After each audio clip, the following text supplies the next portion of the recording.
Olá, eu sou Lucas Feitosa do terceiro E e eu vou falar um pouco sobre os efeitos biológicos da radiação no corpo humano. Desde a descoberta da radiação, mais de um século de pesquisa tem fornecido grandes conhecimentos sobre o assunto. Muito já se descobriu acerca dos mecanismos biológicos pelos quais a radiação pode afetar o corpo humano. Sabe-se que a radiação pode produzir efeitos em nível celular, causando sua morte ou modificação, devido aos danos causados nas fitas do ácido em um cromossomo. Quando o número de células afetadas ou até mesmo morta for grande o suficiente, a radiação poderá ressaltar na disfunção e morte dos órgãos atingidos. Aí você deve se perguntar, mas por que a radiação causa mutação na genética? Para responder a essa pergunta, é importante ter em mente que a exposição à radiação não é por si só causadora de mutações genéticas e nem mesmo nociva ao ser humano. Isso porque os efeitos da radiação dependem fundamentalmente de fatores como periodicidade, fracionamento e tipo de exposição. De maneira geral, a radiação pode provocar dois tipos de dano no corpo humano: a destruição da célula pelo calor, que danifica a pele e pode causar lesões mais graves do que aqueles causados por uma queimadura pela exposição ao sol; a fragmentação ou ionização da célula, que causa a mutação genética. Os efeitos dessa mutação genética no corpo humano são variados. A extensão dos danos provocados à saúde é determinada não só pela dose e pelo tempo de exposição, como também pela região do corpo mais atingida. Os pulsos, por exemplo, são mais resistentes à radiação, enquanto a medula óssea é uma das regiões mais sensíveis.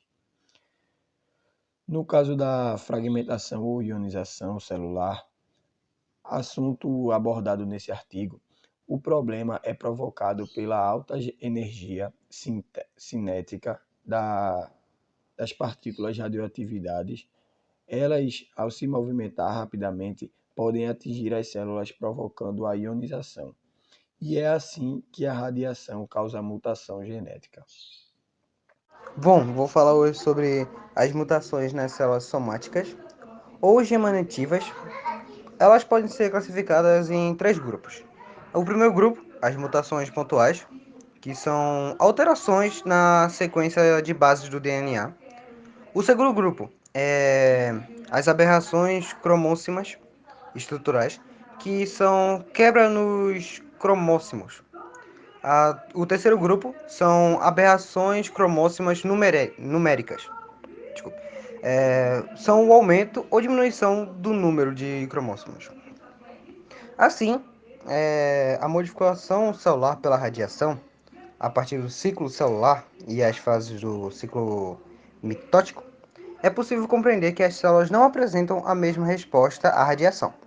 Levando em conta a interferência dos diversos tipos de interação radioativa nos diferentes cenários da vida celular, as situações de maior complexidade ou que exigem complementos finos de parâmetros físicos, químicos ou biológicos devem ser mais vulneráveis às modificações induzidas pela radiação.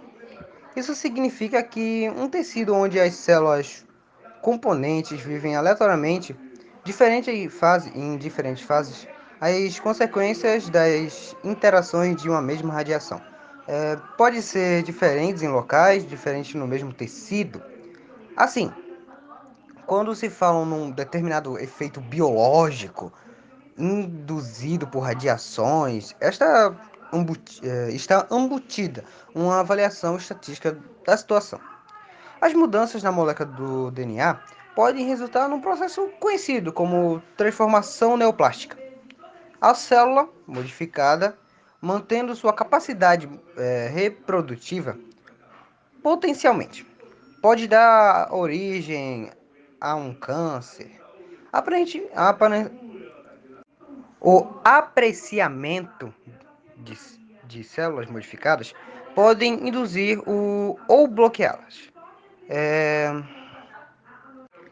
Entretanto, as células sobreviventes acabam por se adaptar. Oi, meu nome é Sara Vitória, do terceiro E, e hoje vim falar sobre as classificações dos efeitos biológicos. Os efeitos radioativos podem receber dominações em função do valor da dose e forma de resposta, em função do tempo de manifestação e do nível orgânico atingido.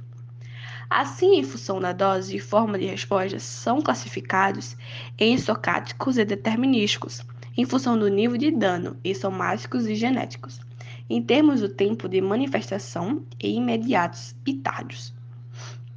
Anteriormente, já vimos que os efeitos estocásticos e determinísticos estão associados à dose e forma de resposta do organismo em relação à exposição radioativa. Doses abaixo dos limites pré-estabelecidos para a radioproteção podem ocasionar efeitos estocásticos como câncer. Além da dose, tudo depende da maneira que o organismo responde à radiação ionizante. Os efeitos determinísticos dizem respeito das doses elevadas da radiação. No decorrer da vida celular, ocorrem uma série de danos provenientes de umas substâncias químicas, variações da concentração iônica no processo de troca de nutrientes e dejetos junto à membrana celular, danos físicos produzidos por variações térmicas e radiações. Logo mesmo, os danos mais profundos podem aqueles produtos no DNA podem ser reparados ou compensados. Tudo depende do tempo e das condições disponíveis. É por essa razão que o tecido atingido por uma dose de radiação única e de baixo valor tem muitas condições de recuperar sua integridade, mesmo que nela haja um certo percentual de morte celular. Em geral, toda célula tem vários mecanismos de reparo.